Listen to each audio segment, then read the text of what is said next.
Hi, I am Tori Rohelia, the Customer Service Director and Director of Client Implementation. Today, we are going to review our new Griffin protocol for requesting PTO. We're going to review the process, go through our attendance policy, go through the workflows for both the employee and the leaders. So, we are changing from a process where we would send an email notification to request PTO to where our team members will now send a Smartsheet request.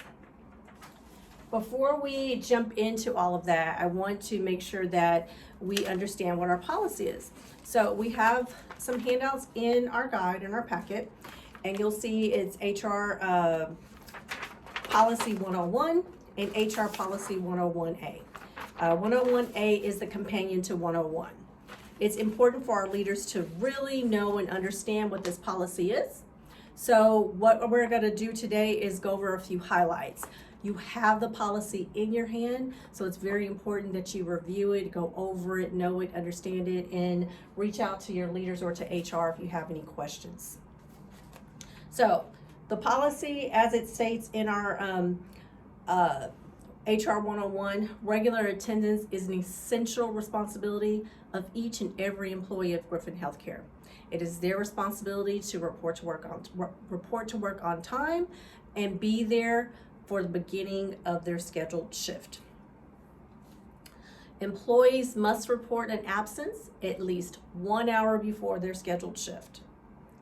They also may only report their absence to their direct immediate supervisor. You cannot call their friends and family to report their absences. Employees must use earned PTO for every absence. So if they do not have any PTO, then we cannot approve their request.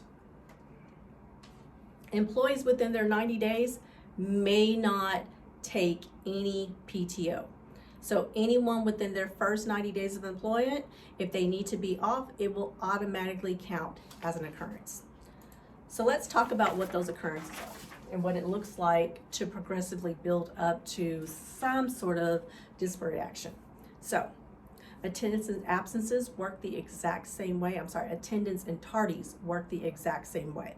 So if you have 3 tardies or 3 absences, you are eligible for a verbal warning. It should be no surprise. If you're at 3, your leader will and can write you up, give you a verbal warning. If you're at 4, you're due a written warning. 5, you're due a final warning. And 6, you, again, unfortunately will be terminated from your job for 6 or more absences or tardies. So, what can you do to help? As a leader, it's important for you to know the policy. Know the policy and be able to help and train your staff on the policy so that they don't have these infractions. Also, use the new Smartsheet protocols. Use the new process, not the old process for requesting time off. Respond to time off requests timely, and then make sure you're holding your teams accountable for their attendance infractions. Why does it matter? It matters because poor attendance leads to poor performance. It causes stress, and then it also increases our staff cost. So to initiate a request, it's really simple. Your team members will be required to use the Smartsheet link. That Smartsheet link can be found on our employee dashboard. They just click the link, fill it out, and from there, as soon as they hit save, a notification will go to the department leader. From there, that department leader will approve or deny the request, and whatever the response, whether it's approved or denied, the employee will get an alert letting them know what their response for that request was. So, responding to employees' requests as a leader, it's really simple. You will use your dynamic view. So we've set up a dynamic view, and it's sort of like a work queue. So all of your employee requests for your team members, for your assigned team members, will fall into your dynamic view.